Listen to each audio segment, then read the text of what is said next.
그래서 마지막으로 국민의힘 이야기를 좀 드리겠습니다. 8대 사건, 4인방, 자충우돌하는 윤희숙, 김문수가 이거 다 정리를 할까요? 혁신위원장이라는 자리를 마치 점령군으로 착각을 하는 것 같습니다. 윤희숙이. 뭐 되자말자 지난 윤석열 정부 이후 3년 동안 있었던 모든 일을 사죄한다. 모든 일을 다 그렇게 했습니다. 그 성접대 논란이 있었던 이준석 파동을 비롯해서 모든 것을 다 사죄한다. 본인이 무슨 자격으로 그 사죄한다는 것은 전부 다 인정을 한다는 거죠. 그럼 윤석열 정부 3년이 완전히 부정이 되는 겁니다. 국민의힘 3년도 부정되는 거죠. 그럼 국민의힘이 있을 필요가 없죠. 차라리 해산을 해야죠. 해체를 하자고 해야 되죠. 뭐 혁신위원장이 그런 자격도 없지만 어쨌든 그렇게 사죄하자고 했으면은 그러면은 있을 자격이 없습니다. 해산을 해야 되는 거죠. 그런데 오늘은 또 네 사람을 콕 찍어서 거취를 밝혀라. 누구냐? 나경원, 윤상현, 장동혁, 송원석 당대표 권한대행경 원내대표죠. 송원석은 바로 윤희숙을 임명을 한 사람입니다. 혁신위원장으로. 그런데 완전히 뒤통수를 세게 치는 거죠. 송원석도 나가. 거취를 밝혀라. 나가. 탈당해. 당이 이렇게까지 잘못하신 분들이 개별적으로 사과해야 한다. 오늘 중앙당사자의 기자회견을 열었습니다. 과거와의 단절에 저항하고 당을 탄핵의 바다에 밀어넣고 있는 의원들이 있다. 1차 인적 쇄신 아니다. 나경원, 윤상현, 장동혁, 송원석 나가. 또 2차도 있겠네요. 2차도 있을 겁니다. 윤희숙이 이렇게 이야기합니다.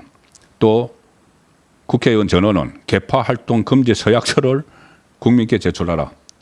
20일 예정된 의원총회에서 국민의힘 의원 107명 전원이 개파 활동을 건절하고 당의 분열을 조장하지 않겠다고 결의하라.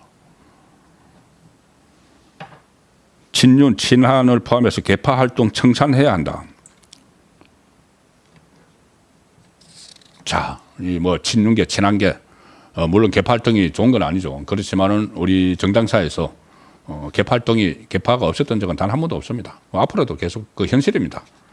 그래서 안에서 서로 경쟁도 하고 견제도 하고 어떨 때는 뭐 같이 그 호흡도 맞추고 그 개파 정치가 어느 외국에도 다 있습니다. 미국에도 다 있습니다. 자, 그런데 다짜고짜 그런 거 안 하겠다고 선언하라. 이게 현실하고 동떨어진 이야기죠. 그래서 지금 윤희숙이 자기 정치를 하고 있다는 그 비판이 나오는 겁니다. 그리고 윤희숙이 중앙일보 인터뷰에서 이 인적 쇄신 기준으로 무슨 뭐 8대 사건을 거집어냈죠. 8대 사건에 대해서 거기서 사과하라. 사과하지 않으려면 다 나가라. 이런 이야기죠. 8대 사건 관련자들 사과를 하라. 사과를 거부하면은 당원 소환을 통한 특정 지역구 강제 불출마에 준하는 강력한 조치가 나올 수 있다. 이 혁신위가 안을 내는 겁니다. 안을 내면 지도부에서 그것을 받아들일지 말지 하는 거죠. 그런데 마치 혁신위가 점령군처럼 이렇게 하면은 당 분란만 더 커집니다. 조금 전에 1차로 4명을 지목을 했는데 아예 8대 사건 해서 중앙일보에 이야기를 했습니다. 윤희숙이 꼽은 국민의힘 과오다 이렇게 한 8대 사건이 뭐냐 하면은 대선 참패, 대선 후보 교체 시도, 대선 후보 단일화 입장 번복, 윤석열 전 대통령 간저 앞 시위, 당원 게시판 논란, 22대 총선 비례대표 공천, 특정인 당대표 맡기 위한 당원 당규 개정, 연판장 사태, 윤 전 대통령의 왜곡된 국정운영 방치 이런 겁니다.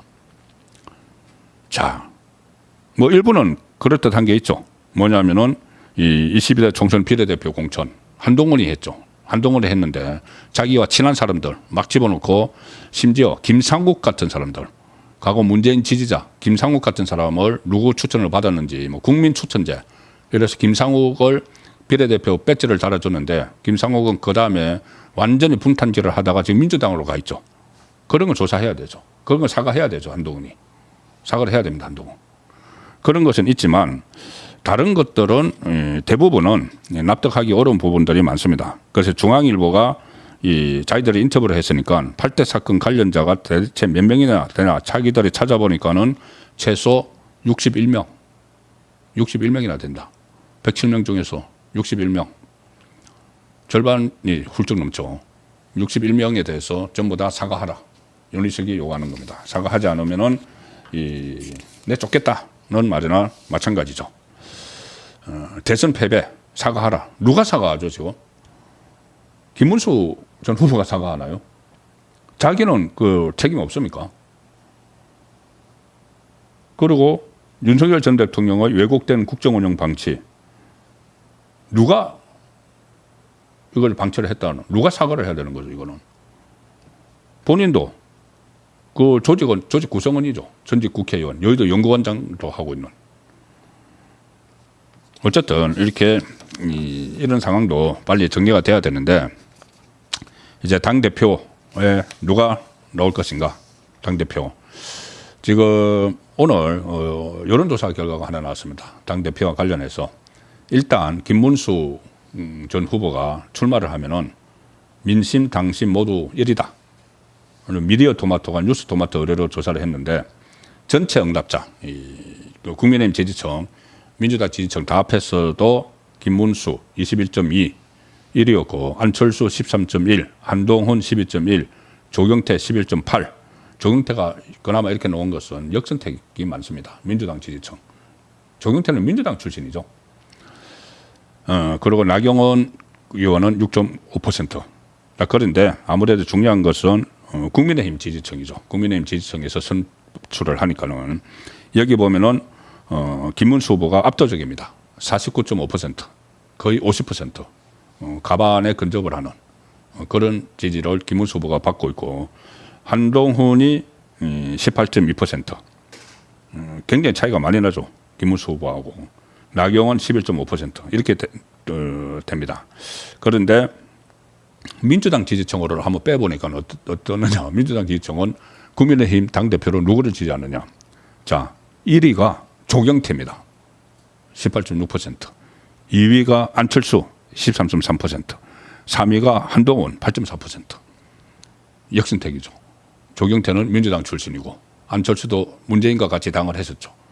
그리고 한동훈은 여기서 아웃사이더로 되어 있으니까는 그렇게 선택을 하는 겁니다. 그런데 결국 당대표 선출은 국민의힘 당원들이 하기 때문에 김문수 후보가 가장 유력한데 김문수 후보가 오늘 대구에 갔습니다.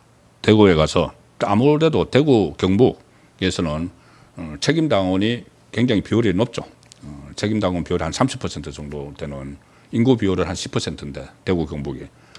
근데 지금 대구 경북도 뭐 이재명 지지가 많다 이런 보도들이 계속 나오고 있는데 그 한순간입니다. 지금은 이재명의 그런 리스크, 사법 리스크를 비롯해서 어떤 정치 보복 이런 것들이 좀 부각이 안 돼서 그렇지 곧 이게 뒤바뀔 겁니다. 오늘 그 김문수 후보가 대구를 갔는데 조금 전에 제가 말씀드린 윤석열 전 대통령과 모스탄 전 미국 국무부 국제형사사법대사 접견이 무산됐죠. 무산돼서 이제 서신으로만 주고받았는데 그 부분에 대해서 따끔하게 지적을 합니다. 앞으로 상당히 문제가 될 수 있다. 기자들하고 만나서.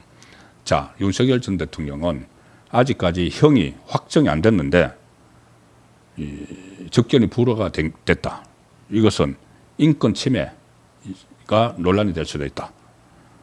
그리고 국제적인 문제로 비하를 하고 국익에도 도움이 되지 않을 것이다. 모스탄은 미국 국적이고 트럼프 일기 때 대사까지 지낸 사람이고 미국의 대학 교수죠. 그런데 그것을 접견을 아예 특검이 강제로 막아버렸다는 겁니다. 김문수 후보는 윤석열 전 대통령과의 단절이 필요하다고 보느냐 이 질문에는 이렇게 답합니다.